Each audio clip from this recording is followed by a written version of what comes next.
Hey, everybody, and welcome back to another edition of Our Voice 360, our perspectives, our ways. I'm one half of the duo here, Chad Bumgarner, and I have with me my main man, Pete Hunt. What's good, family? Hey, Pete, with that, let's go ahead and run it down. And as always, our show is brought to you by Let Graphics and Photography. Allow your visions to become reality. And CDB Consulting. Great leadership equals great results. How are you leading? And also, ladies and gentlemen, if there's something you want us to talk about, discuss, debate, some topics that are you feel like that are important to you or important to the Black and Brown community as a whole, please let us know, and we'll dive into it and give our insight and our thoughts. Or if you just want to let us know how we're doing, what you like about the show, even what you don't like, we're always trying to get better so that we can provide meaningful content to our community to help us and to inform and enlighten us as well. So with any and all of that information, please do not hesitate to contact us at our email address at ourvoice360@gmail.com. That's ourvoice360@gmail.com. All right, folks, today, oh my goodness, can we just get some justice? Just a little bit. Can we just get a little bit of justice? We're not asking for a lot. My goodness. So today we're going to continue talking about the Ahmaud Arbery case and things that have transpired in that case. And then also we're going to talk about the young boy, the Rittenhouse case, Kyle Rittenhouse. As you know, that's being played out. And I think they're going to do, what is it? The final words, closing remarks. There you go. Yeah. Closing remarks. Closing arguments. Yeah. To Monday, I believe. November 15th, I think they're going to wrap up there. So we'll see how that goes. So, and there were some interesting things that happened in that trial and as well. So those are the two topics we're jumping into today, folks. So get your popcorn and tune in because it's going to be a lively one. So, all right, Pete. Well, let's go ahead and get started. Who we starting with first? We want to jump in with the Rittenhouse? No. Let's jump in with the Ahmaud Arbery case, right? Is that what we're going with first? Hey, that's fine with me. Let's get into it, brother. Okay. Let's go with the Ahmaud Arbery case. So, we're talking about Ahmaud Arbery case, and there's been some eye-opening events going on in this case. For me personally, it seems like the judge, even though he is supposed to be biased and follow the letters of the law, seems to be. It's almost like you can kind of tell which way he's going. You know what? Hold on. Let me back up because I'm getting my cases mixed up. I'm thinking about the judge for the Rittenhouse case. Rittenhouse. Yeah, I got it backwards. My bad. We're talking about Ahmaud Arbery's case. Okay, right. So the three people, the men that are on trial are claiming self-defense. Even that's strike number one to me. Even though they're the ones that ran him down, right, like an animal in the street while he was jogging, minding his business. So they're claiming self-defense. There was one DA, I believe, that had to recuse themselves because they were, I think one of the accused used to work with the DA. So the DA had to recuse themselves. And then some other stuff happened. But Pete, bring us up to the here and now. What's going on now with the Arbery case? Well, what's really going on? I mean, we're still going through the initial, part of the trial. I mean, we discussed last week about the judge saying that he felt that the defense was being racially biased as far as with the jurors, where it's 11 white people and one black person, and even the people who could fill in for someone in the trial that could possibly get sick or something would happen, even they're white. Right. Even so, everybody is white on the jury except for one black person. And it was going on. I mean, I guess as smooth as possible as for a trial to go, I guess. But like you said, Chad, the claiming of the self-defense is something weird to come from those gentlemen, as far as, you hunted this man down and lynched this man. This man was minding his own business. He wasn't bothering anybody. He wasn't bothering you. And actually they played a 911 call from one of the gentlemen who was driving the truck. And you can hear him, he's talking to the 911 dispatcher and saying that, we're chasing this person, this black, and she's describe him, this, that, and the third, this black person, yada, yada, yada. And you can hear him putting the clip in his gun Mm. in the background while he's driving. So, I mean, what are we doing? Right. Second of all, who deputized you? When let's not forget now. Remember, the That's lawyer law. was using that old Old Civil War war law, law. Yeah. saying that Georgians could, Yeah. retrieve slaves. Slaves. Yeah. Slaves. So Right. that right there automatically lets you know the Hmm. mindset that they're going with when using this law for self-defense.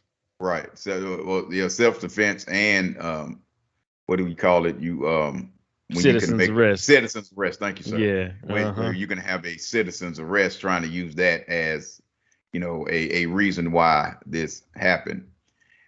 But for me, if you're making a citizen's arrest, you call the police and you hold the person, and Right.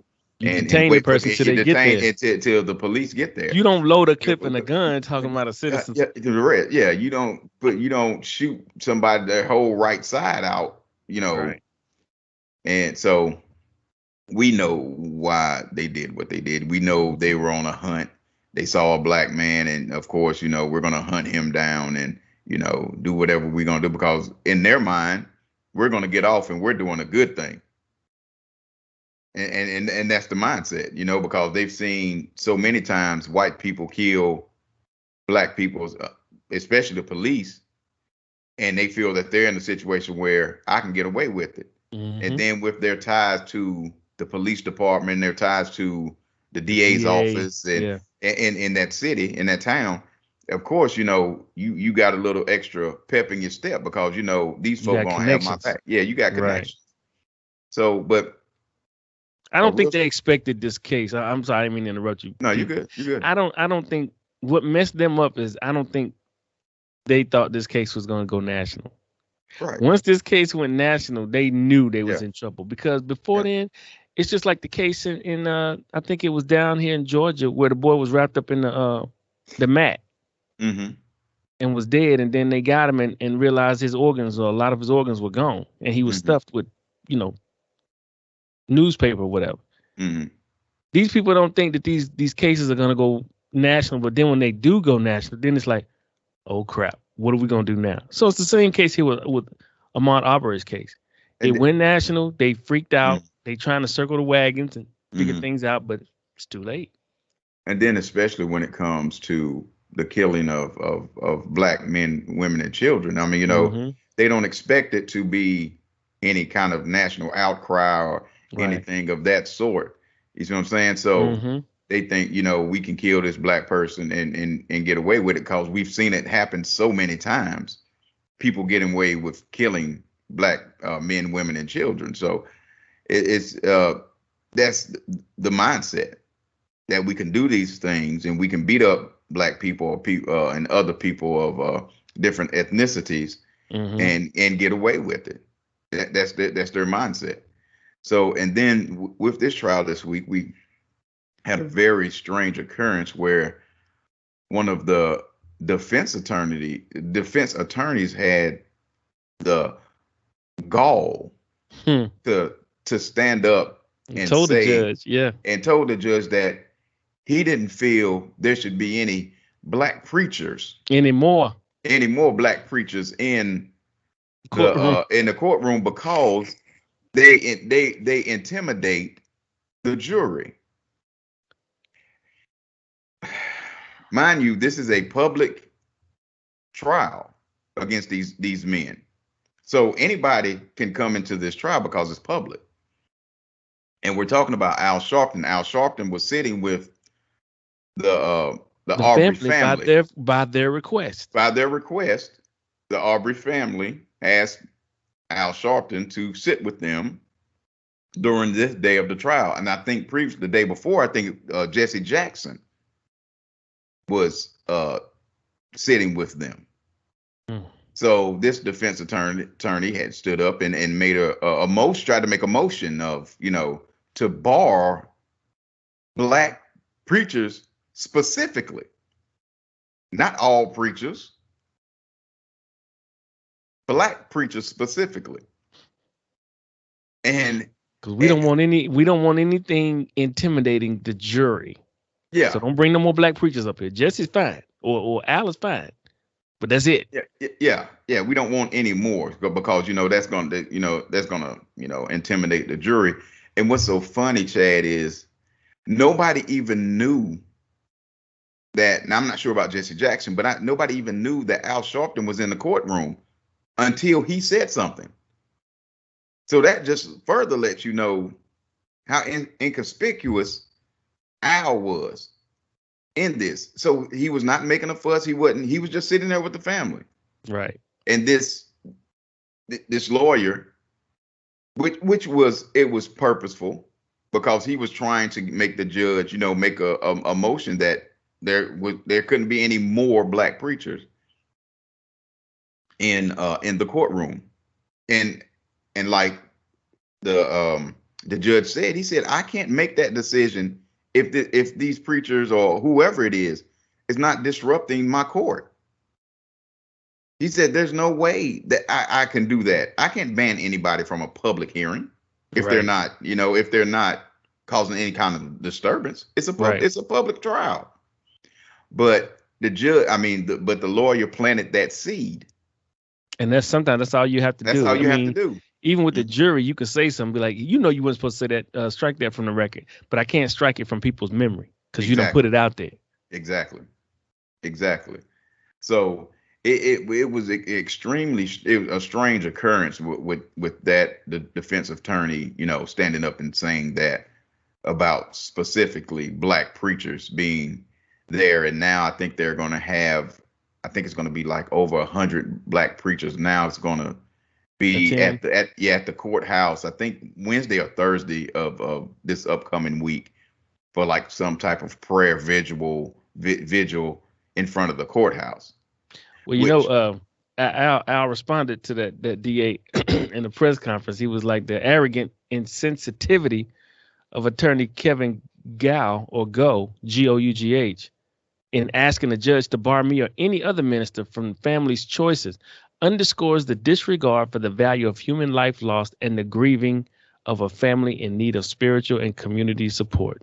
Mm-hmm.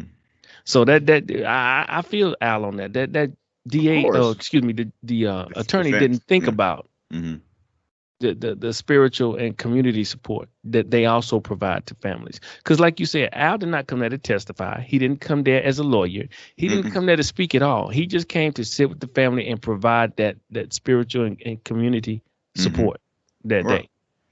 And you can't deny people their right to do so in a public hearing, like you said. Yeah. Especially when they're not being disorderly. If they're sitting there just watching the trial like everybody else, there's nothing you can do. Right. And it's going to be really interesting the more, once this trial really starts, and we get the tenor and the sense of how this is going, if these gentlemen will get off. We have a long history of people who hurt us as a people for no good reason getting off scot-free. Or very little penalty. If they do get convicted, it's very little penalty. Yeah. So we'll see how this goes. Even if what was the case in Dallas with the officer running in the young brother's home.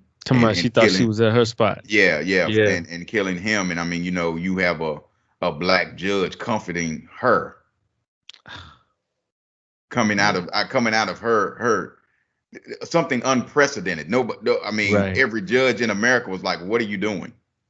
and reprimanded her from, in the public eye and privately, because you're supposed to be impartial, right? But you come out of your area and come out of your box. I don't know what you call where judges sit. I don't know if that what it's called, but you came out of that to comfort a woman that is on trial for murder. Who does that? So again,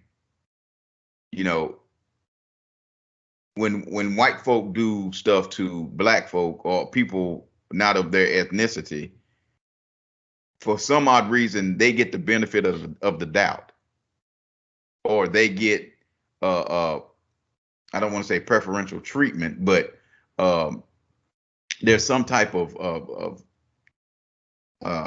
empathy for them instead of the victim. Right. And it's been like that for forever.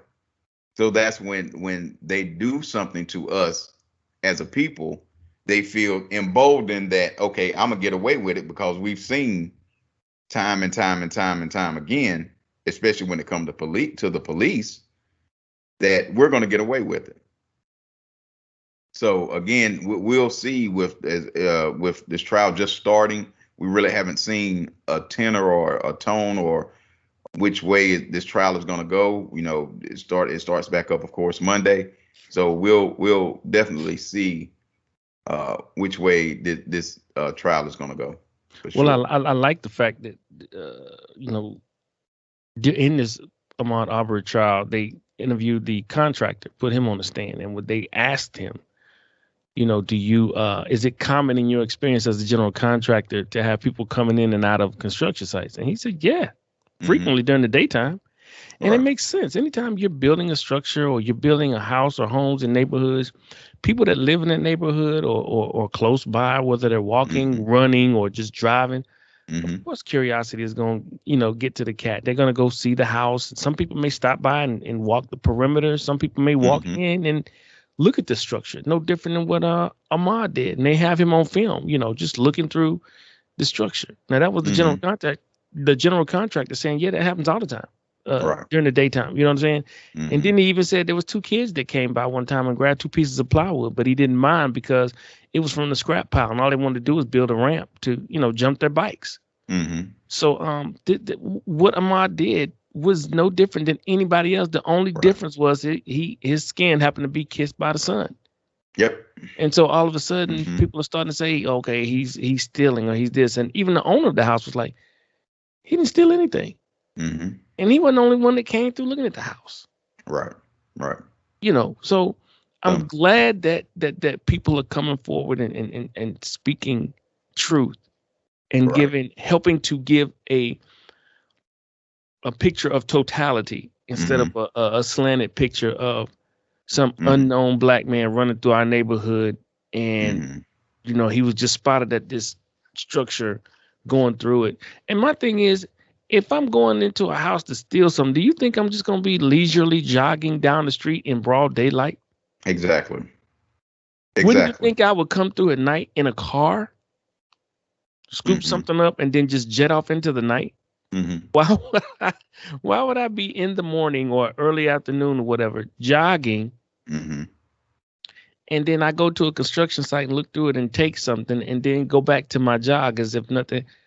I mean, do people really think people think like that? Yeah. Sadly. Yeah. Because let's be real, Chad. We as a people, we are seen different than anybody else. We there's no benefit of the doubt when it comes to black folk. There's no benefit. We don't have that luxury of having the benefit of the doubt. You know what I'm saying? Because if this was reversed, this crime was reversed, and 3 black men hunted down a white man and killed a white man, we already know how the media would be talking about it. We already know how this is going to go. Without a shadow of a doubt, trial would not be long. Y'all going up under the jail. So again, as black people, we don't have that benefit of the doubt. You know what I'm saying? It's pretty cut and dry with people that don't look like us, how they feel about us. Right. So, I mean, you know, it is what it is. But in this case, this was a modern day lynching. This is what it was.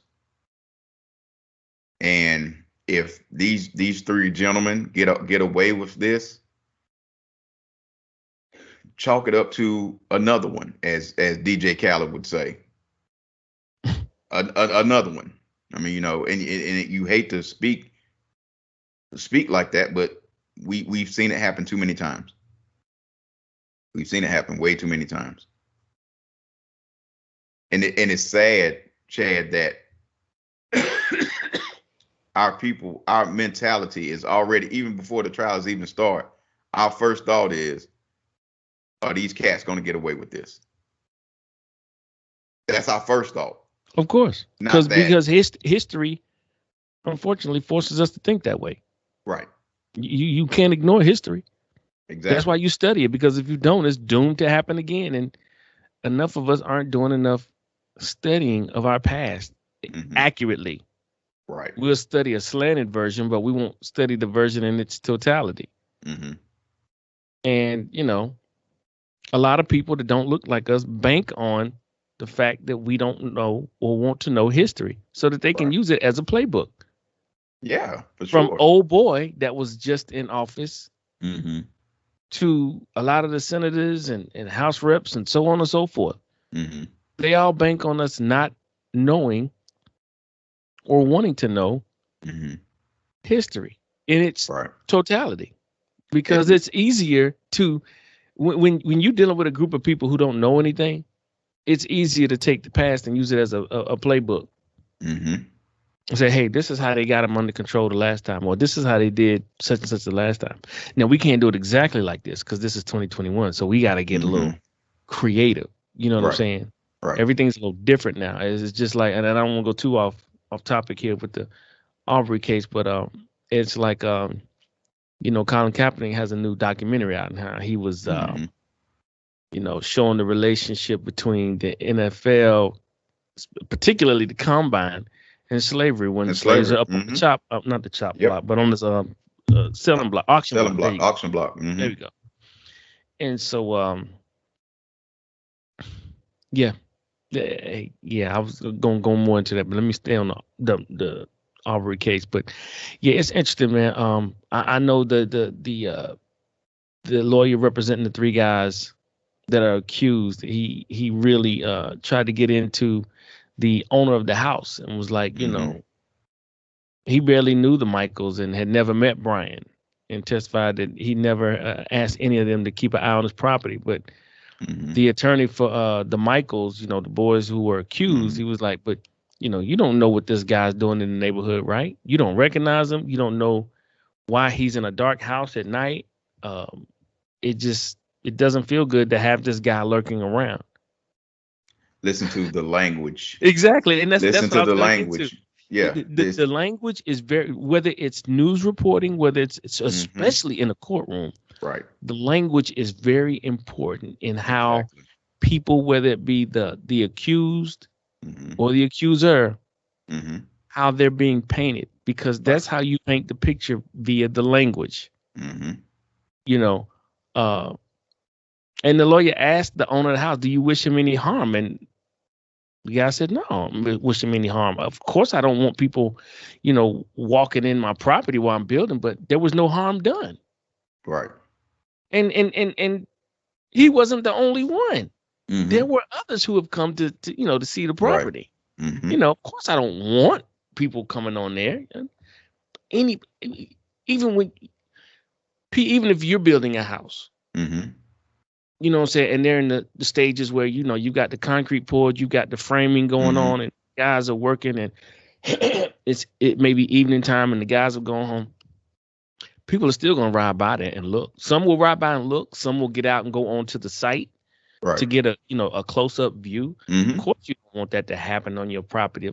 Who would? But at the same time, it's like people do that all the time, and they're just looking. It's very rare that you see somebody coming and taking something or destroying something. Now, you've got the your criminals or thugs that'll come and try to take copper, the stuff that costs a lot of money or whatever. But for the most part, a lot of people who are driving through or biking or riding, they're just coming to take a closer look at the property. They're like, oh, this is interesting. I like the layout, or, where it's positioned. But as somebody who just built a new house, who just moved into a brand new house, I can guarantee you, in the neighborhood that I'm in now, I'm sure people walk through our house. You know what I'm Mm-hmm. saying? In the building stages.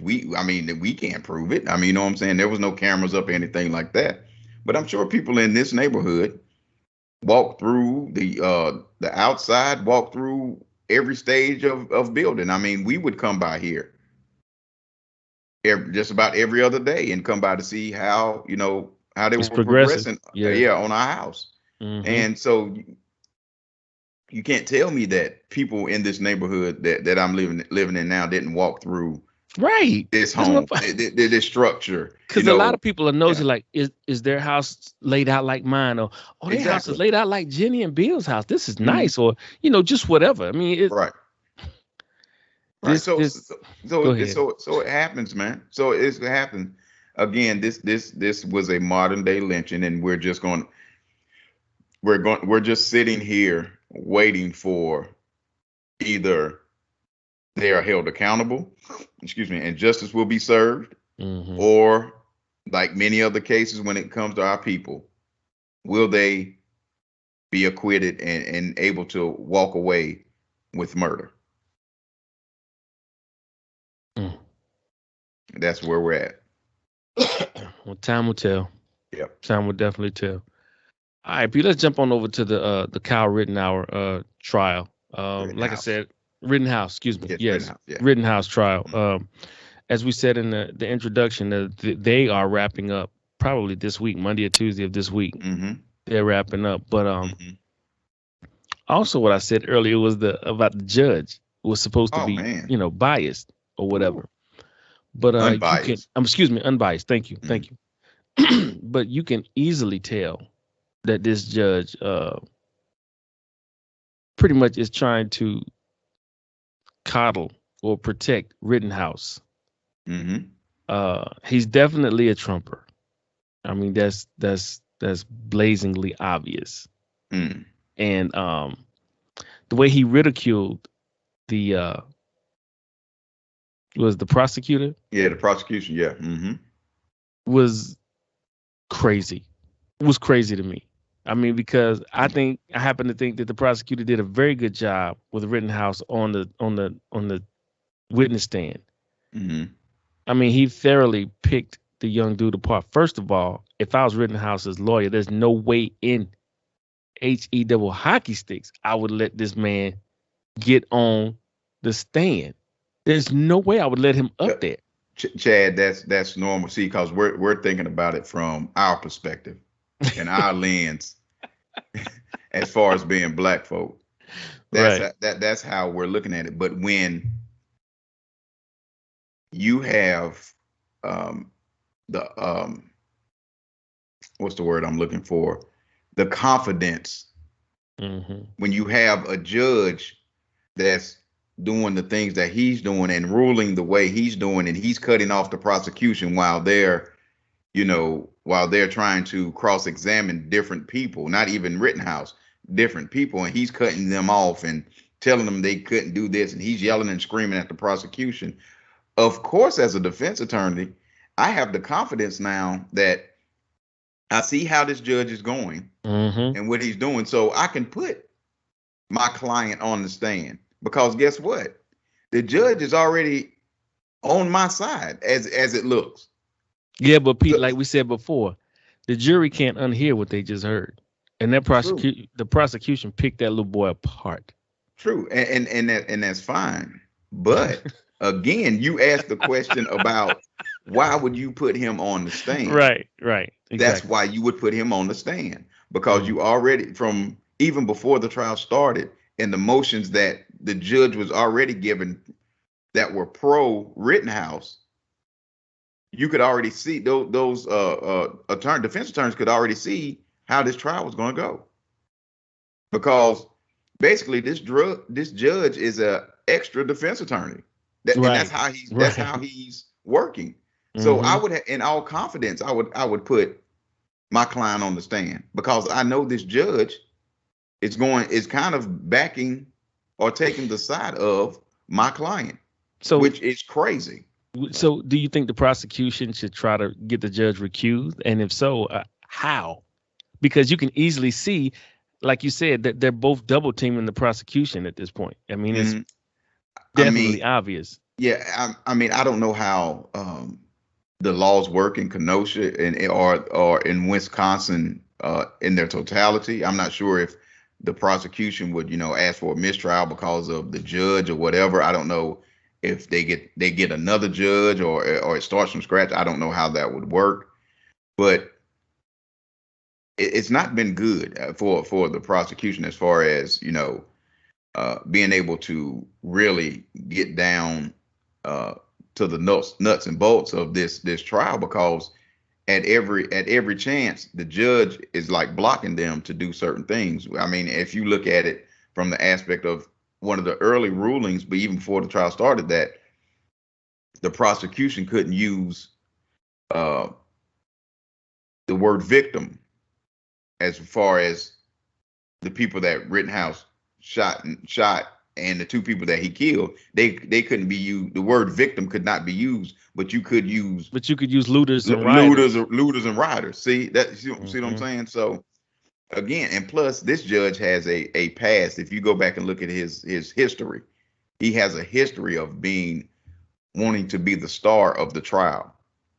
He wants to be front and center. Even I even read that it was a trial that he did many years ago, and he was basically trying to get a Judge Judy type show out of it. If he act a certain way, Hmm. Hmm. he can get a television show. So Wow. this is the judge that you're dealing with, and we've seen his antics and things of that sort. So I mean, this is a very bad look for the judicial system as a whole, because you actually have guys and ladies out here that they don't want to be the unbiased person that's going to make a decision. They want to be the star. Right. And you see in some And of that's some of the dangerous because you're playing with people's lives at this point in yeah, the game. You yeah. know what I'm saying? Because you're so concerned about you trying to get a show potentially or allegedly, or Mhm, you wanting to allegedly be the star, that mhm, you're not putting your focus of all your training on the case mhm, being unbiased. mhm. And Chad, when have you ever seen a judge phone go off in the middle of a trial? He's usually the judge is usually the one berating the people in the audience for their phone. Mhm. You never see the judge's phone. And he did Yeah, it was done, it was done on purpose, because everybody knows he's the judge. So why would you call him in the middle of a trial? He did that on purpose. Come on now, let's cut through all the BS. mm, Everybody that you know knows you're the law, you're the judge of this high profile case. mm-hmm. So I'm just gonna call you in the middle of the day and just call you to just what you checking up on me? What are you doing? Right. You want to do lunch? Yeah. And it happened on it has happened at least 3 times during this trial, where his phone has gone off playing Lee Greenwood's God Bless the USA. That sounds familiar, Pete. I know, right? It really does. So I mean, it's laughable to see the antics of this judge. And excuse me, and outside of the verdict, whichever comes down, whether he's Rittenhouse is found not guilty or guilty, what's going to stand out more than anything outside of the verdict is this judge and his antics. Just like he orchestrated it. It's just like it was orchestrated. And I mean, it, this trial is just so. I mean, it's so many layers to this trial, from the mama taking her underage son who shouldn't be can't legally own an AR-15 across state lines to protect some property that's not his. Okay, that off the rip, the mama should And be on nobody trial for called and that. asked him to do anything. The mama should be on trial as well. Yeah. Was that aiding and abetting? There you go. So it's just this trial has so many just weird, just weird Is aspects to it really weird, Pete? Is it really? it. Well, I mean, probably not, but I I mean, mean, if you just look at how law is supposed, if we were looking through the lens of Lady Liberty with hmm the thing around her eyes, hmm holding the scale, then yes, it would seem weird. hmm yeah, But Lady but in Liberty, there, 2020, but in 2021, yeah, she peaking. yeah, for She's real, peaking. yeah, She for is real. peaking. Now, I mean, come on, man. This is back. It almost goes back during the slavery days where those court cases against any black person. What's the point in having the case? Yeah, and honestly, Chad, this is it. This first And of this all, ain't even dealing with black folks. this ain't got nothing to do with black folk, but because that for me, that's the interesting thing for me as a black man. Mm-hmm. If this dude can get away with killing two people and seriously injuring another Mm-hmm. with an illegal gun, coming across state lines with the illegal gun, Mm-hmm. that what chance do I have? You see what I'm saying? In the court system. I mean, I already know, but this case really shows how if you put certain people in certain positions, how they can control the narrative. This Yeah, judge is power is something else, boy. this Power ju- is something else. this judge is an elected official, and he's basically controlled this whole case to lean one way. And like I said, this don't even have nothing to do with black folk. Mm-mm. But Mm-mm. it's but as black people, this is something that we look at and say, if this kid can get away with it and killing folk that look like him and get away with it, whoo, we don't stand a chance. But Pete, the and I don't know the three people that got killed. Anthony Huber and it was another person, but Joseph Rosenbaum, and then the person that was injured was Gage Krauts or whatever. Mm-hmm. Now we know they weren't people of color, at least to the best of our knowledge. Mm-hmm.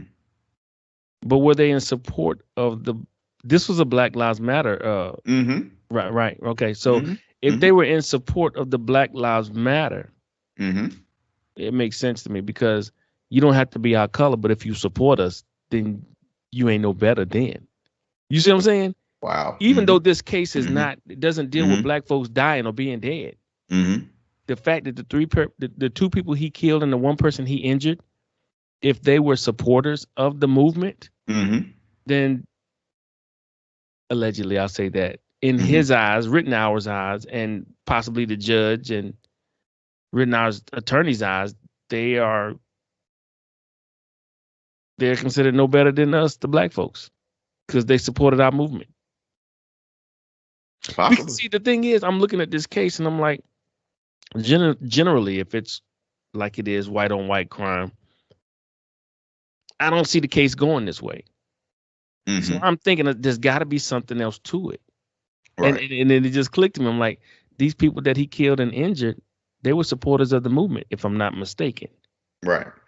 I think they were supporters of the movement. So it makes sense why this, to me now, at least why this trial is going the way it's going, why this judge is acting the way he's acting. Mm-hmm. Because, they were traitors, so to speak. Wow. That's the way I'm looking Wow. at it. Mm-hmm. They were Okay. traitors. Mm-hmm. They were traitors. Right. So if you're a Yeah. traitor, then you ain't no better than the people you riding with. Exactly. That, I mean, that could be how it's being looked at through. And I'm saying that's those a person's possibility. eyes, Yeah, that's a Mhm. possibility. Yeah.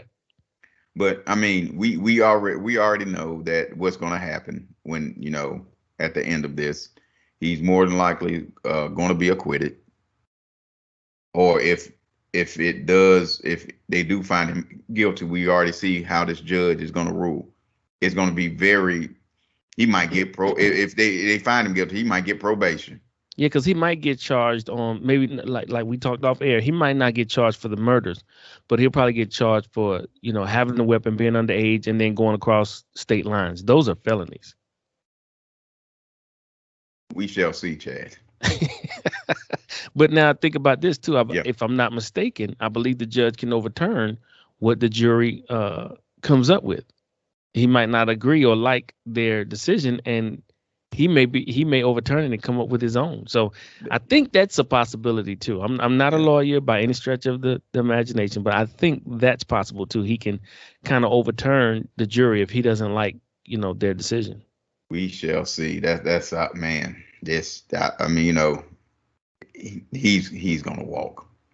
That's just my personal. That's just my personal opinion. I mean, you know what I'm saying. I just got that feeling that, he's gonna walk away, and he's gonna be, the next time we see him, he's gonna be on TikTok or Instagram or Twitter. Like your boy that got off down there in Florida. I can't think of his name. He killed a dude that had a bag of Skittles. Yeah. Trayvon Martin's Martin, murderer. Murderer. Yeah. Like he got off. Yeah. He signed in Skittle bags, and that was just disgusting. Yeah. And so, I mean, as we saw in the case, he doing all this blubbering and fake crying on the stand, but before Rittenhouse, Rittenhouse, yeah. Before that, we got you with the "I'm free as F" T-shirts in the bar celebrating, and you running around talking about how many people you killed and this, that, and the third, and yada yada yada, and being celebrated in some corners of the United States as a hero. Did you see him on the stand crying? Did you see how he stopped for a quick second and looked at the judge? At jury, then he looked at the jury first, then he turned around and looked at the judge like, okay, you can go ahead and stop it. Now, we talked about this. Right, we rehearsed this. Yeah, we rehearsed this now. And they finally called a 10-minute recess or whatever so he could collect himself. I'm like, yeah, come on, man, stop. This was horrible. That was just some terrible acting. Come on, man, stop. Man, stop.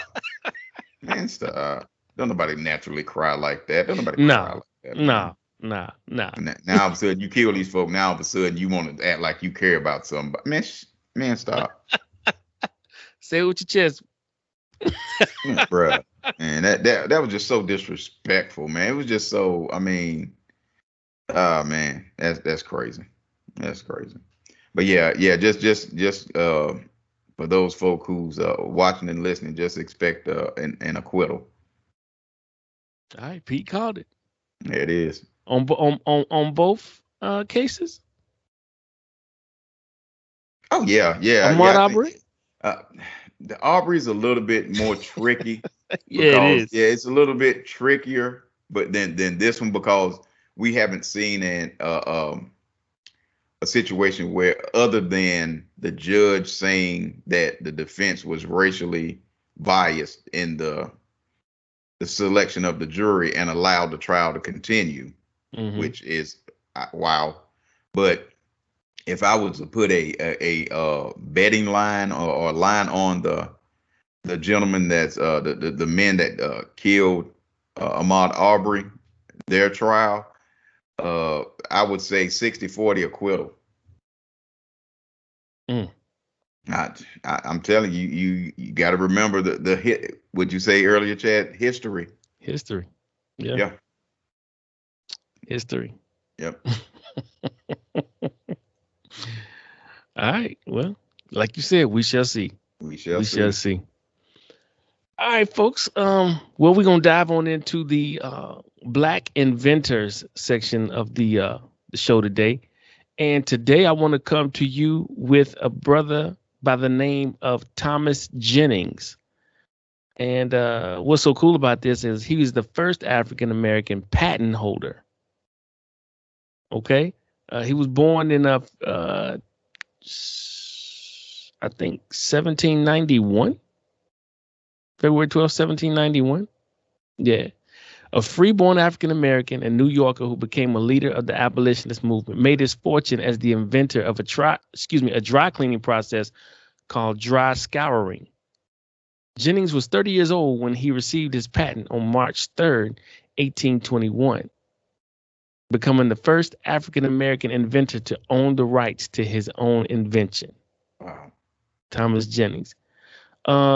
Yeah, so he's born in 1791 in New York City, started his career as a tailor, and eventually opened one of New York's leading clothing shops. Inspired by frequent requests for cleaning advice, he began researching cleaning solutions, and he found that many of his customers were unhappy with their clothes becoming soiled.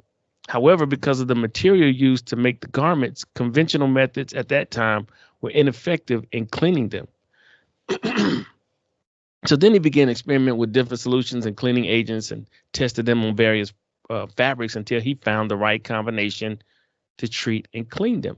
And he called his method dry scouring, a process known as dry cleaning. Jennings filed for the patent in 1820 and was granted a patent for dry scouring, or again, dry cleaning process he had invented just a year earlier. Tragically, the original patent was lost in a fire. But by then, Jennings' process of using solvents to clean clothes was well known and widely heralded.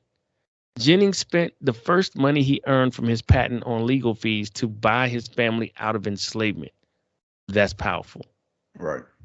He used his first money he earned from his patent on legal fees so he could buy his family out of enslavement. After that, most of his income went to his abolitionist activities. In 1831, Jennings became assistant secretary for the first annual convention of the people of color in Philadelphia.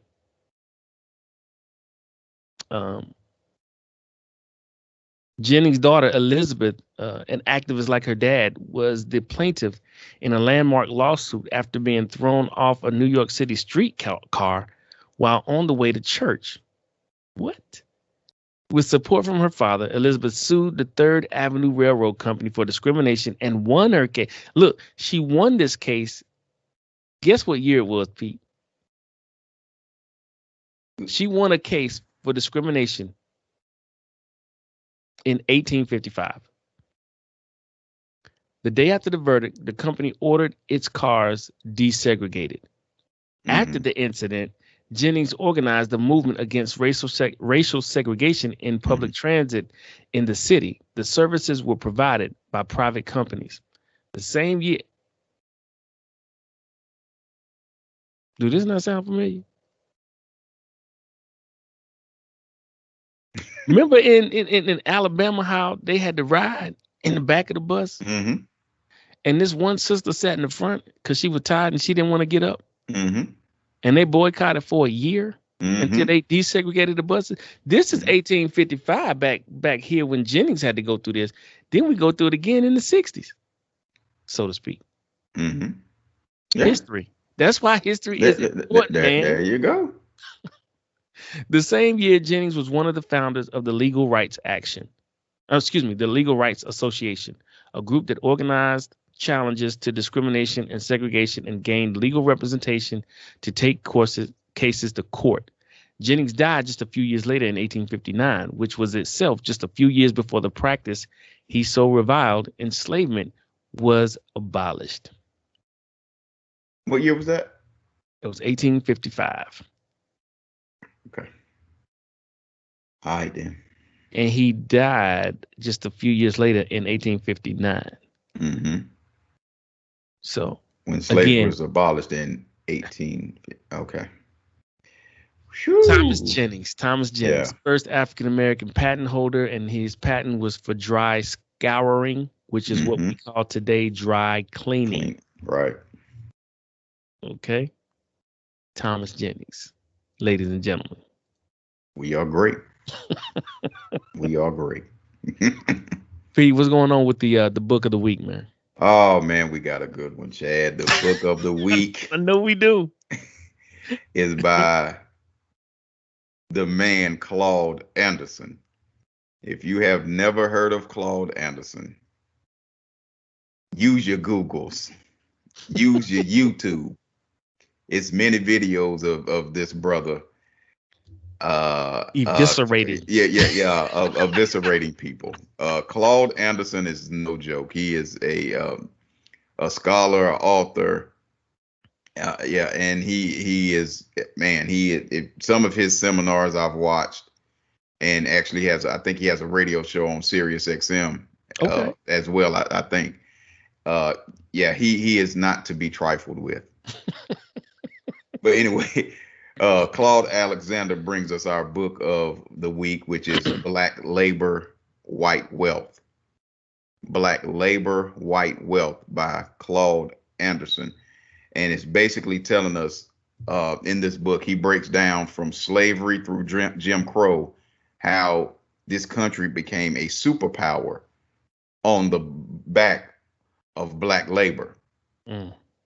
How America become a superpower on the back of our people through slavery and through all the way through Jim Crow, and how the system is set up for us not to win as black people. It's set up for us to do the labor, but it was never set up for us to win economically. Mm-hmm. And that's why you see how ghettos were developed by the system, and how black folk have economically has been basically chopped off at the legs through the years, even though this country was built on our backs. And ghettos were created in Germany, if I'm not mistaken. Mm-hmm. That theory and concept was brought here. Yeah. So again, the book is Black Labor, White Wealth by Claude Anderson. That is the book of the week.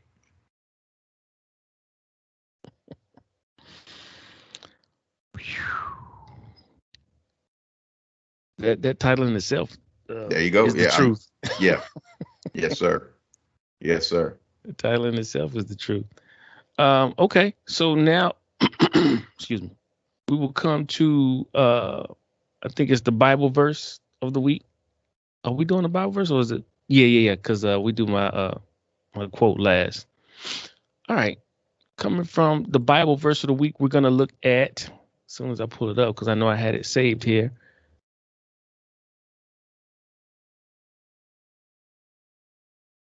Deuteronomy 31, verse 6.